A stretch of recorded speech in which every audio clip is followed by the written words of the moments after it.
Breaking news coming in. This confirms the Republic News break that how, as per Pak media reports, not only nephew of Hafiz Saeed Abul Qatl is dead, Hafiz Saeed himself is hurt, viewers. Hafiz Saeed, the known terrorist across the globe, is hurt and has been admitted in the hospital. What we are learning, viewers, from the Pak media reports as to Qatl was not the main target. The main target was to neutralize Hafiz Saeed himself. This is a big breaking news coming in. Remember, viewers, earlier today we broke the news that Abu Qatl, who is a close aide and nephew of Hafiz Saeed, has been neutralized. But remember, viewers, that now the breaking news that we're getting in, we told our viewers. The news coming in from Pakistan once again, where we're getting to know that a Pakistan military convoy was attacked. As per reports, this convoy had 8 Pak military buses. The BLA right now has claimed responsibility. We've accessed the first pictures that have come in. The Pak army convoy, after just days after the Jafar Express hijack. নমস্কার, thumbnail দেখে নিশ্চয়ই বুঝে গেছেন যে আবার কোনো একটা বাধা পাকিস্তানের উপরে এসছে। পাকিস্তানের উপর বাধা বলবো না, মানে পাকিস্তানের যা অবস্থা, রাজনৈতিক যে অবস্থা, তার উপর একটা বাধা পড়েছে।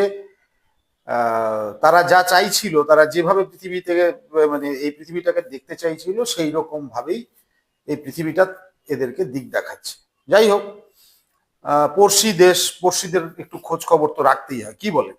তো খোঁজ যেটা রেখেছি, গতকালকে রাত্রিবেলা হাফিজ সঈদ, নিশ্চয়ই সবাই চেনেন, যে মুম্বাই যে হামলা হয়েছিল, মুম্বাই হামলার মাস্টার মাইন্ড, সেই হাফিজ সঈদ, তার যিনি মানে ভাইপো আছেন, নাম হচ্ছে আবু কাতাল,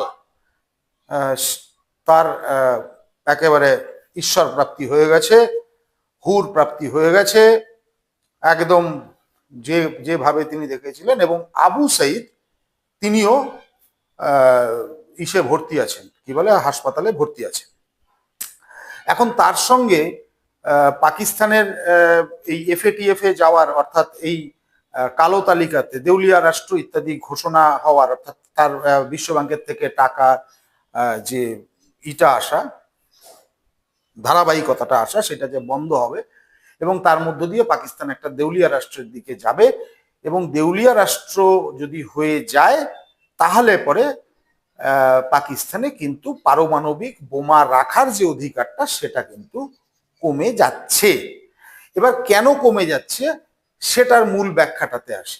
দুটো ঘটনা, আপনার একটা ঘটনা দেখলেন, আর দ্বিতীয়টা হচ্ছে আজকে হয়েছে। আজকে পাকিস্তানের বালুচিস্তানের দিকে একটি কনভয় যাচ্ছিল, আর্মি কনভয়, যে আর্মি কনভয়ের উপরে আক্রমণ হয়েছে এবং সেই আক্রমণে একটা বাস তো সম্পূর্ণ আপনারা দেখলেন পুড়ে গেছে এবং সেখানে মোট 4টে গাড়ি যাচ্ছিল, তার মধ্যে আরেকটি গাড়ি এসে বোমা ভর্তি আত্মঘাতী যারা আছে তারা এসে সেখানে ধাক্কা মারে এবং তারপরে একটা বাস উড়ে যায় এবং বাকি বাসগুলোতে যারা ছিল তাদেরকে গুলি করে মারা হয়। বালুচিস্তান আর্মির পক্ষ থেকে, বালুচিস্তান ন্যাশনাল আর্মির পক্ষ থেকে জানানো হয়েছে 90 জন মারা গেছে, কিন্তু পাকিস্তান থেকে অফিসিয়ালি বলা হয়েছে যে ওদের 12 জন মারা গেছে। তো এটা পাকিস্তানের একটা হ্যাবিট আছে। এবার আমরা সেই প্রসঙ্গে, সেগুলো তো আমরা পরবর্তীতে জানতেই পারবো যে কতজন আসলো কতজন গেল। কিন্তু আমি কেন বললাম যে পাকিস্তানের পরমাণু অস্ত্র এটা রাখাটা কতটা ডেঞ্জারের দিকে যাচ্ছে, এবং আমার যেটুকু ধারণা সেটা তারা রাখতে পারছে না, আগামী কয়েক মাসের মধ্যেই সেখান থেকে হয়ে যাবে। তার কারণটা বলে যাচ্ছি। নাম্বার 1, পরমাণু অস্ত্র, এই যে আমাদের পাশের যে বাঙ্গুগুলো আছে না, বাঙ্গুগুলোর কিছু লাফালাফি আছে, এটা অশিক্ষিত, সব অশিক্ষিতদের একটু মানে জানিয়ে রাখি, আপনারা একটু শেয়ার করবেন, সবাই তাহলে জানতে পারবে। সেটা হচ্ছে পাকিস্তানের ক্ষেত্রে বা পৃথিবীর যে কোনো দেশের ক্ষেত্রে পরমাণু বোমা রাখার একটা রেকারিং খরচ আছে। যদি আপনি মোটরসাইকেল রাখেন তাহলে স্টার্ট অফ করলে পরে সেটা থেকে যাবে, বন্দুক যদি রাখেন না চালান তাহলে সেটা থেকে যাবে, কিন্তু যদি আপনি ঘোড়া রাখেন তাহলে পরে, ঘোড়া রাখলে পরে কিন্তু অটোমেটিক ভাবে সেই ঘোড়া রাখতে গিয়ে আপনার একটা পয়সা সব সময়ের জন্য ঘোড়াকে দিতে হবে, কারণ সে খাবে।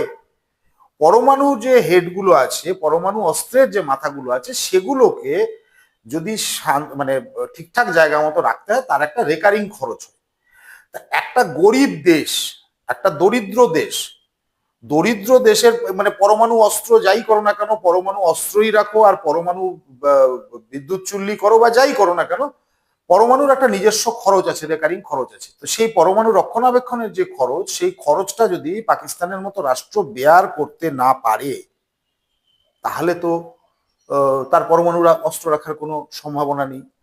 এবার কেন সেটা আরো ডেঞ্জার হয়ে যায়, কারণ যে রাষ্ট্রে শুধুমাত্র অর্থনৈতিকভাবে দুর্বল হয়ে গেছে এরকম কোনো ঘটনা নয়, সেইখানে ঘন ঘন উগ্রপন্থী ঘটনা ঘটছে, ঘন ঘন উগ্রপন্থী ঘটনা ঘটছে। এবার ঘন ঘন উগ্রপন্থী ঘটনা যদি ঘটে, তাহলে যদি কোনো কারণে সেই পরমাণু অস্ত্র, এর আগে যেটা হলো যে পরমাণু বিজ্ঞানীদের উঠিয়ে নিল, তারপরে ওখানে ওরা বললো না আমরা সব দেখে নিচ্ছি, তো এইভাবে করে ওদের একটা লাম্পু ঝাম্পু চলছে। এখন প্রশ্নটা হচ্ছে যে যদি কোনো কারণে এইরকম পরিস্থিতি আসে, তাহলে পাকিস্তান কি করতে পারে। এক, যে যেহেতু বালুচিস্তানের দিকে আক্রমণ হচ্ছে, তাহলে ভাই বালুচিস্তানকে আলাদা রাষ্ট্র ঘোষণা করে দাও, তাহলে তোমাদের সঙ্গে পররাষ্ট্র নীতিগতভাবে আলাদা হয়ে গেল। তখন তোমরা পাঞ্জাব প্রদেশ নিয়ে তোমরা কি করবে না করবে, তোমরা শান্ত থাকতে পারলে থাকো। আর শান্ত যদি পাঞ্জাব প্রদেশকে নিয়ে থাকতে হয়, তাহলে পাকিস্তানের পক্ষে আর এই রাষ্ট্রকে সাস্টেইন করানো সম্ভব হবে না।